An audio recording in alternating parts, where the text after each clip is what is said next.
chose, vous me posez une question, comme vous voulez, à recommencer. Merci, super. Quelqu'un peut faire passer le micro là,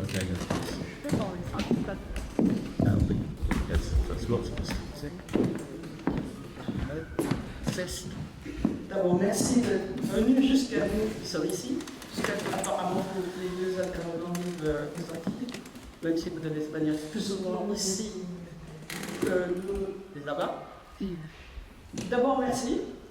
Alors, je ne vais pas m'étendre plus que ça. Ma question, c'est quoi qui était le sujet le plus délicat que vous avez échangé entre vous et qui a trouvé, vous dites que vous n'avez pas trouvé de solution et que vous n'avez pas changé, mais qui a trouvé des terrains d'entente pour pouvoir continuer. Je n'ai pas encore lu votre livre, je suis désolée, mais la démarche m'intéresse. Pardonnez-moi, c'est pas grave, non.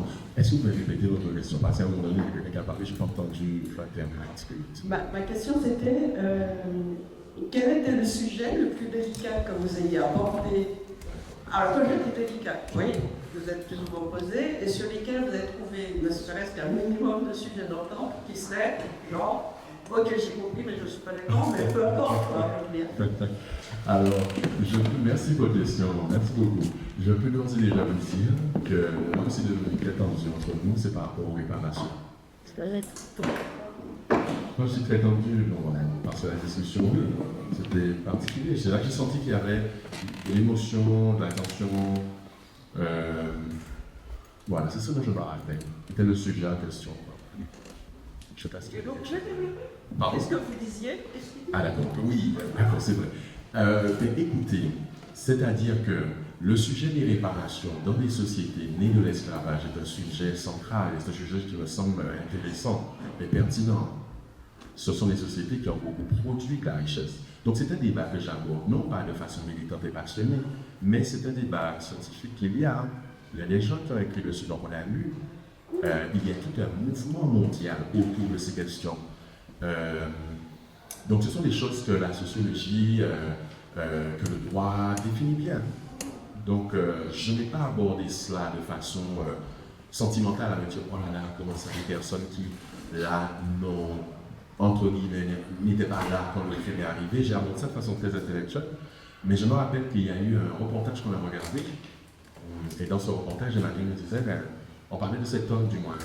Pas toi qui me disais ça, mais cet homme béqué qui était choqué de se dire mais qu'il lui avait quelque chose, il se dit mais moi, comment ça? Et il montre son bébé en disant mais ce bébé qu'il a rien fait parce qu'il est béqué, est-ce que... Donc c'était une porte d'entrée par, je ne sais pas comment dire ça, par les émotions, je ne sais pas, oui, mais donc ça c'est toujours un débat particulier en fonction des éléments qu'on a et par la porte par laquelle on va.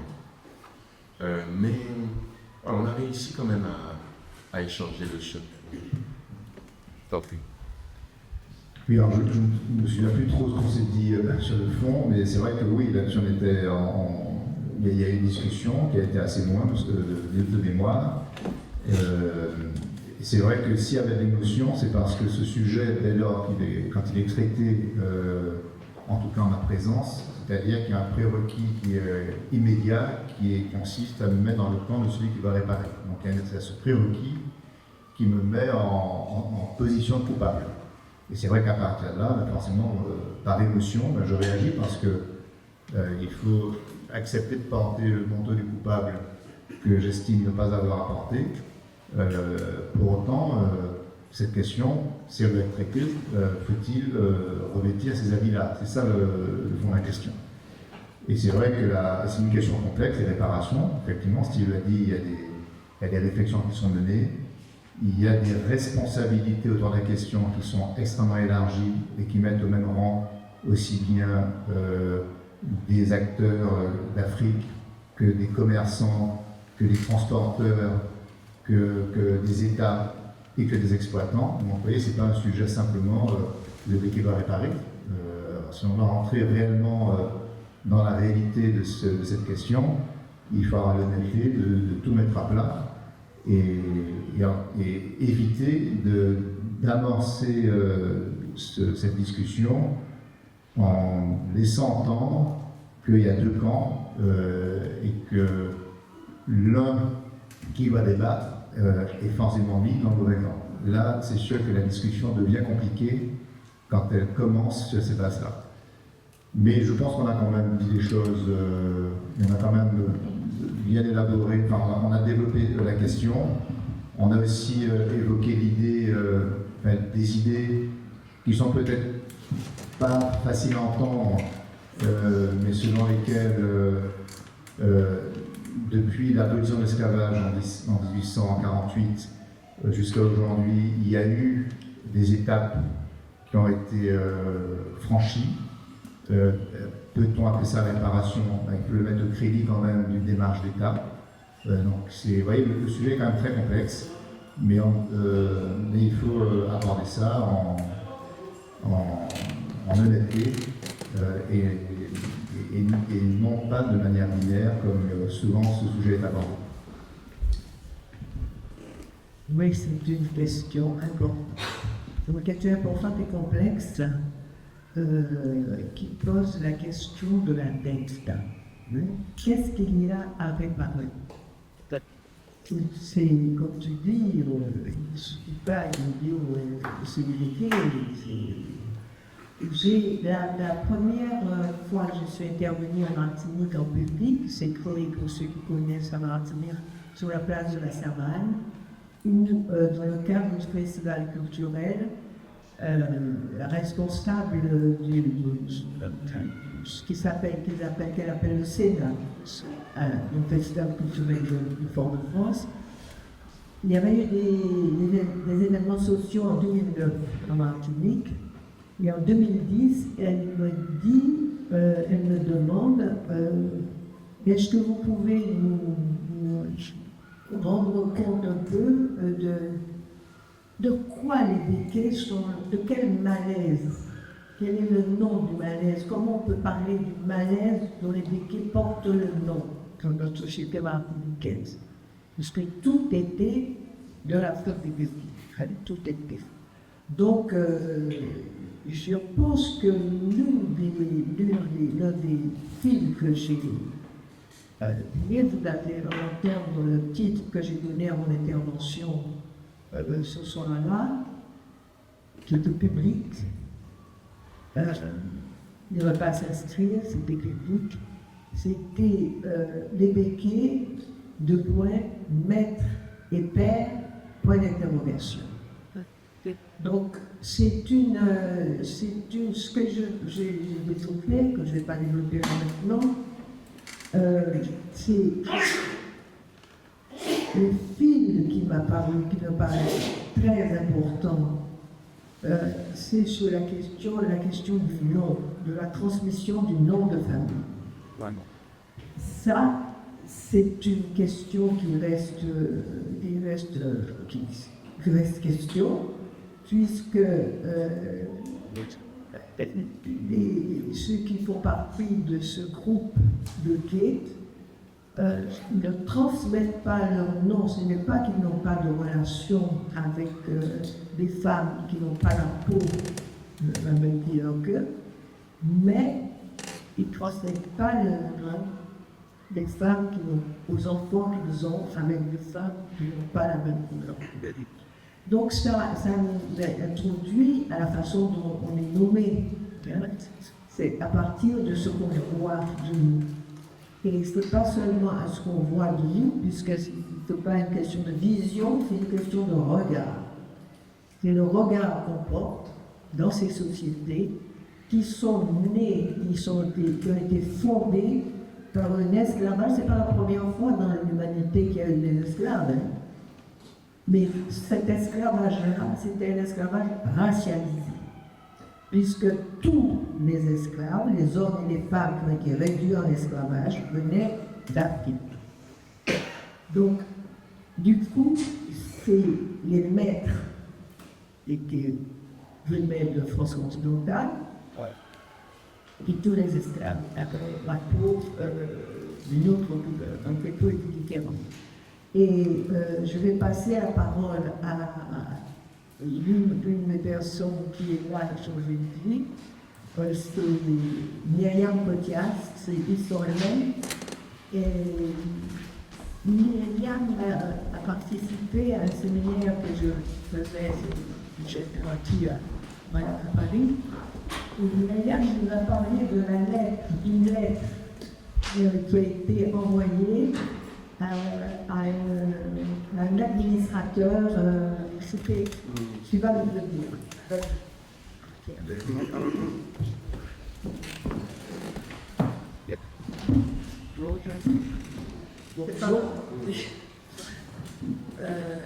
Sur la question des réparations, on a mené je suis historienne et je suis directrice de recherche au CNRS, martiniquaise par ma mère.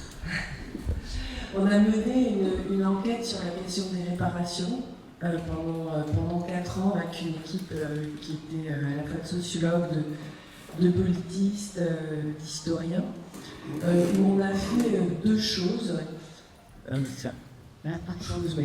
J'en donnerai juste un élément, c'est qu'on a construit une base de données avec tous les noms des personnes qui ont touché l'indemnité de 1848, qui est versée en 49. Et là, je parle que de l'Empire français, c'est-à-dire Martinique, Guadeloupe, Guyane, Réunion, mais aussi le Sénégal, mais aussi Nosy-Bé et Sainte-Marie de Madagascar. Tout cela pour dire que les traces existent des versements financiers, et en même temps, on ne peut pas s'arrêter à ça. Puisque dans la base de données, on voit qu'il y a un certain nombre de familles qui ont totalement disparu des Antilles, que le plus gros bénéficiaire de l'indemnité, il s'appelle Georges Besse, et qui n'a jamais mis les pieds aux Antilles, tout simplement parce qu'il y a eu la capitalisation, on s'est échangé les titres d'indemnité pour rembourser des dettes, il y a tout un système économique derrière ça. Et puis qu'il y a 30% des indemnitaires qui sont des personnes de couleur qui ont touché l'indemnité. Mon arrière-arrière-grand-père. De quelle couleur? Excuse-moi, mais... c'est libre de couleur, c'est le titre qui dit non blanc. Voilà. Mais là, on parle pas de couleur, en fait. On parle d'une catégorie racialisée qui est utilisée par l'administration. Tout ça pour vous dire que le système de l'esclavage, c'est un système qui est extrêmement complexe, et que ces personnes de couleur ont racheté parfois leur mère, parfois leur père, leur frère, leur sœur, pour les sortir de l'esclavage. Et vous voyez, dans cette double ambiguïté, on devient propriétaire de ses parents pour les sortir de l'esclavage. Donc, complexité. Mais la réparation, je pense que ce qui me semble très important, c'est que la réparation, quand on prépare quelque chose, c'est qu'on remet au même niveau 2 éléments qui sont placés dans une relation asymétrique. C'est-à-dire qu'on doit remettre à niveau à la fois des personnes qui ont été propriétaires d'esclaves et des esclavisés. Moi, ce qui me frappe, c'est que ce travail, il n'est pas fait aux Antilles, et qu'il y a la question de l'inter-reconnaissance de la violence extrême de l'esclavage n'est pas faite sur une base réelle. Et ce qui m'a frappé, moi, dans votre livre, c'est effectivement des positions qui sont antagoniques, mais je ne vois pas ce travail. Alors, je vais caricaturer, excusez-moi de le faire, mais je ne vois pas le travail de reconnaissance de la violence extrême de l'esclavage du côté de cette classe qu'on appelle béquille. Or, je pense que tant que ce travail ne sera pas fait, on ne pourra pas parler d'une société vraiment martiniquaise ou d'une société guadeloupéenne. Parce que on ne reconnaît pas l'autre. Et je pense que la reconnaissance de l'autre, elle ne peut que passer par une action collective. Voilà. La question individuelle, elle est importante, bien évidemment, mais que ça ne peut se faire qu'à un niveau collectif, et que tant que cette reconnaissance, c'est-à-dire cette énonciation, pour reprendre des termes plus psychanalytiques, l'énonciation de la violence ne sera pas faite, et bien on sera dans cet antagonisme dont on ne peut pas sortir, et on n'arrive vraiment pas à en sortir, je trouve en Martinique. Même si à un niveau individuel, des personnes qui sont issues de la classe béquée ont souffert, ont eu des difficultés économiques, il y a quand même des symboles qui circulent et qui profitent, qui profitent aux personnes qui appartiennent à la classe béquée. Quand je dis classe béquée, je suis en train de vraiment au groupe, ouais, au groupe. Et ça, je pense qu'il faut le reconnaître. Vous voyez, il faut le reconnaître. C'est-à-dire que c'est plus facile quand on a un système symbolique autour de vous, c'est-à-dire un système symbolique qui appartient à une position de domination, de pouvoir trouver sa place et son chemin dans la société que quand on ne l'a pas. Voilà. Et la République n'a pas réussi à renverser ça. Malheureusement, la République avait un discours d'égalité, mais de fait, ça a fonctionné de façon très très marginale. Et j'aime parler de la question du nom, et il me semble qu'une des façons aussi de construire cette interreconnaissance serait vraiment de faire une campagne de reconnaissance de tous les enfants qui sont nés hors mariage de la part de ces relations illégitimes. Parce que là, vous remayez quelque chose, là, vous construisez quelque chose. Le fait de dire, ces enfants, ce sont les nôtres, ce sont les nôtres, et à partir de ça, on peut construire la société. Donc je pense qu'il y aurait une campagne de reconnaissance globale qui serait à faire et qui éviterait beaucoup de douleurs qui, pour le coup, sont des douleurs individuelles. Alors, deux choses. Il y a la démarche collective et la démarche individuelle. Vous parliez d'une démarche collective de reconnaissance. Effectivement, on peut se plaindre que ça ne soit pas suffisamment exprimé. Je veux même citer une initiative qui, à mon sens, me semble majeure, qui est l'initiative de 1998. Et je suis toujours très étonné de voir que cet événement, qui est d'une ampleur importante, n'ait pas été relayé, pas par la volonté des membres béquets. Je rappelle quand même les faits. On est 2 ans avant la loi de Taubira. Roger Jaham prend conscience qu'il faut réellement engager les membres de sa communauté dans une démarche de reconnaissance. Il écrit un texte qui s'appelle « Nous nous souvenons » et qui reconnaît l'esclavage crime contre l'humanité. On est bien avant les lois Taubira. À l'époque, il n'y a pas d'Internet. Le fax existe à peine. Donc, quand on écrit ce texte et qu'on veut obtenir des signatures, eh bien, on prend sa voiture, on va frapper aux portes et ça dure un an. Et il obtient 400 signatures. Alors, projetez-vous dans ce monde où rien n'est facile pour pouvoir obtenir ce genre de signature et d'engagement. Chaque signature, c'est un débat qui a lieu dans une maison, qui a lieu dans une famille. Donc je pense que ce bâton de pèlerin, il a été pris, que les signataires qui ont posé leur nom sur ce texte, ce n'est pas un clic qu'on fait sur un site internet, c'est quelque chose de fort. Moi j'ai signé ce texte-là, j'étais jeune à l'époque, je pense que j'étais le plus jeune à l'avoir signé, et 400 signataires béquets s'accordent. Donc si vous enlevez dans ce petit groupe les vieux, rabataires, les enfants et ceux qui sont en dehors du pays, vous arrivez pratiquement à la quasi-totalité des membres de la communauté. Donc, voilà la réalité. Ce texte, alors là, moi j'ai une vraie question que je me pose, c'est que je trouve que c'est un acte extrêmement fort. Alors, ce texte est disponible sur Internet, lisez-le, vous verrez à quel point ce texte est engageant. Je n'ai pas compris pourquoi les médias, pourquoi les relais intellectuels n'ont pas mis en lumière cette démarche. Et je pense même qu'il y a une volonté d'effacer cette démarche. Et donc ça, je pose ça quand même à la réflexion publique. Pourquoi ? Parce que je pense que c'est quand même plus pratique de dire qu'il n'y a pas de démarche collective faite de reconnaissance. Vous voyez ce que je veux dire? Donc il faut... donc moi je tiens quand même à rappeler les faits, et je voudrais qu'enfin il y ait un peu d'honnêteté intellectuelle qui accepte de reconnaître ce qui a été fait.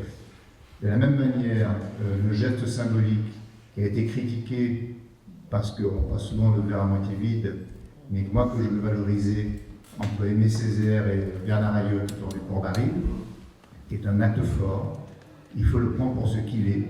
C'est la démarche de deux hommes de bonne volonté qui ont voulu tenter quelque chose.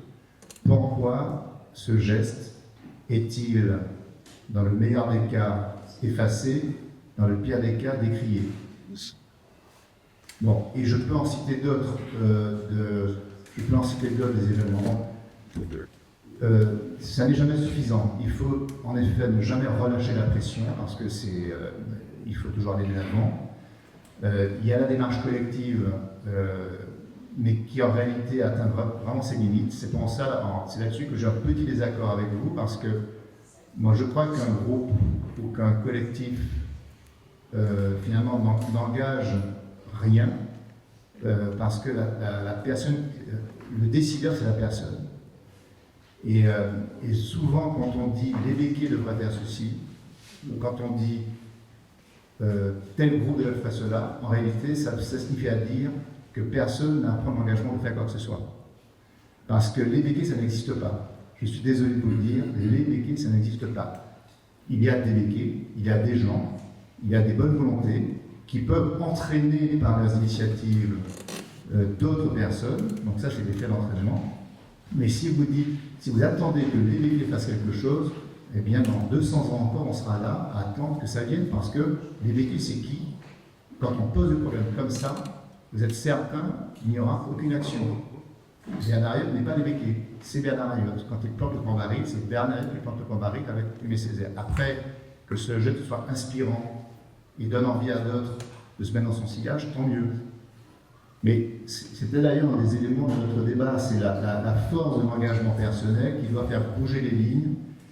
Et moi, je suis, objectivement, je suis contre cette vision qui finalement, au premier regard, est assez positive, qui consiste à dire qu'il faut que les groupes s'organisent et puis fassent. Mais quand on pose le problème comme ça, c'est une manière de déresponsabiliser l'action individuelle.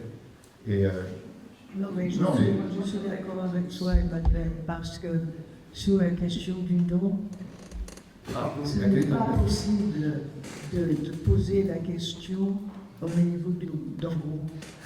C'était un non, c'est quelque chose, c'est la transmission d'un non. La transmission d'un nom, ça inscrit dans une lignée.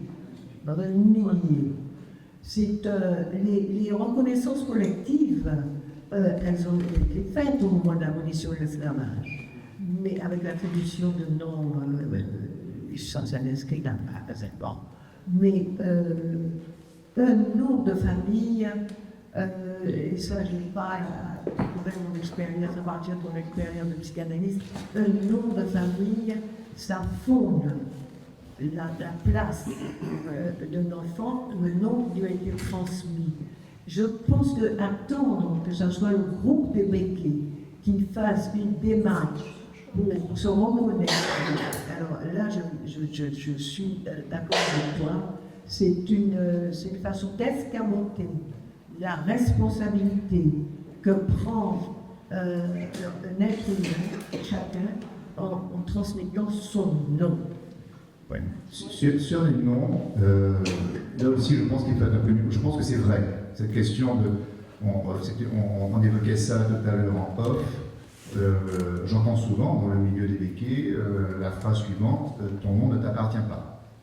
Et à partir de là, tu n'as pas le droit d'en disposer. Bon, ça c'est quelque chose qui marque encore certaines consciences. Pour autant, quand vous regardez les patronymes aujourd'hui en Martinique, les trois quarts sont d'origine béquet. Il y a Camille, il y a Saint-Goville, et énormément de noms ont été diffusés. Ça veut dire qu'à un moment donné, des individus ont pris la décision de transmettre à leur échelle. Alors ce n'est pas une démarche collective, Et si vous regardez la réalité des patronymes aujourd'hui dans les familles martiniquaises, une grande propension sont une origine de non-béquets. Vous êtes sûr que ça? Parce que moi, je regardais la liste des noms récemment, je trouve qu'il y a surtout beaucoup de prénoms. Donc on a l'impression que ça vient de 1848, de l'époque où il y avait des règles d'assignation de noms aux anciens esclaves qui interdisaient de prendre des noms qui avaient cours en métropole. Et donc, qui limitait énormément les noms possibles. Bien sûr, Vous êtes sûr que ce sont des noms béquets? Moi, j'ai l'impression Non, non, que mais vous avez raison. Les noms qui ont été attribués aux esclaves après la libération de 1948 ont été des assignations. sans parler des noms insultants qui ont été donnés. Sans parler des noms insultants, bien évidemment, absolument. Mais la réalité, c'est qu'entre-temps, il y a eu des glissements avec des patronymes qui sont arrivés dans les familles antillaises. Vous avez des Antillais, noirs de peau, qui portent le nom Ayotte, qui portent le nom Racine de Beauville, qui portent le nom Roi Camille. La famille Roi, c'était une grande famille béquée de l'époque. Vous avez, enfin, je ne les ai pas tous en tête, mais il y a ces glissements, heureusement, qui se font. Non, je questionnais la question de trois quarts des noms. Je n'ai pas Non, vraiment questionné vous avez ces éléments. totalement raison. La réalité première, ce sont les noms de baptême qui ont été donnés après l'esclavage. Mais je veux dire par là que ce qui est important, c'est de dire transmettre. Bon, c'est vrai que transmettre son nom, son propre nom, en dehors d'un lien du mariage ou en dehors d'un lien. Alors, c'est des choses qui, il y a encore des tabous, bien évidemment, mais heureusement, il y a des transgressions. Il y a des transgressions individuelles et qui s'ancrent définitivement dans la société. Alors après, on peut souhaiter que ça soit plus amplifié. On peut souhaiter que ce tabou, le nom ne t'appartient pas, eh bien, ça atteigne ses limites. Mais voilà. C'est pour ça que là aussi, il faut peut-être nuancer, parce qu'il y a quand même une réalité des patronymes. J'aimerais dire quelque chose. Ouais. Merci, j'aimerais dire quelque chose. Regarde, je suis très content de vous entendre. Cette expérience que vous avez menée, elle est très pragmatique. Quand je parle de réparation, je dis regardons ce qui s'est fait dans des pays qui ont connu la même chose et qui ont mis en place des systèmes particuliers. Les États-Unis sont un cas intéressant. D'accord, je prêche ma paroisse, j'enseigne sur ce pays. Mais c'est un pays qui a connu l'esclavage. C'est un pays qui a décidé de suivre le capital. C'est pas la même, on dirait que c'est pas la même. Il y a beaucoup de choses qui sont différentes de la situation des Antilles françaises, à part l'esclavage. Mais quand je regarde comment ils ont travaillé, ils ont suivi l'argent, les capitaux. Maintenant, effectivement, c'est pas forcément le plus simple, mais en suivant les capitaux, puisqu'il y a des entreprises, il y a des choses qui ont survécu. Ils ont été capables d'aller vers les capitaux et de demander à ces gens qui avaient bénéficié, que ce soit en Angleterre ou aux États-Unis, eh bien, de mettre quelque chose en place. Je trouve que c'est intéressant pour nous de sortir un peu de notre situation et de regarder un peu ailleurs. Est-ce que mettre quelque chose en place? Ça, je ne veux pas être trop long. Ils ont mis en place, par exemple, des banques américaines comme Wachovia. C'est une banque qu'on a pu prouver que certains de ces capitaux ont été tirés du commerce transatlantique. Donc, ils ont mis en place des bourses spéciales pour les étudiants. Donc, il y a des efforts financiers, des choses très financières, très pragmatiques qui sont mises en place. En Afrique du Sud, en regardant cette expérience, là aussi, on peut apprendre. Donc, c'est la première fois que j'entends, tiens, cet argent dont tout le monde parle, cet argent qui a été payé après l'esclavage. Je trouve ça très intéressant d'avoir été vers cela et de comprendre un peu. C'est la première chose que je voulais dire. Lorsqu'on parle de nom, je ne veux pas qu'on se perde non plus.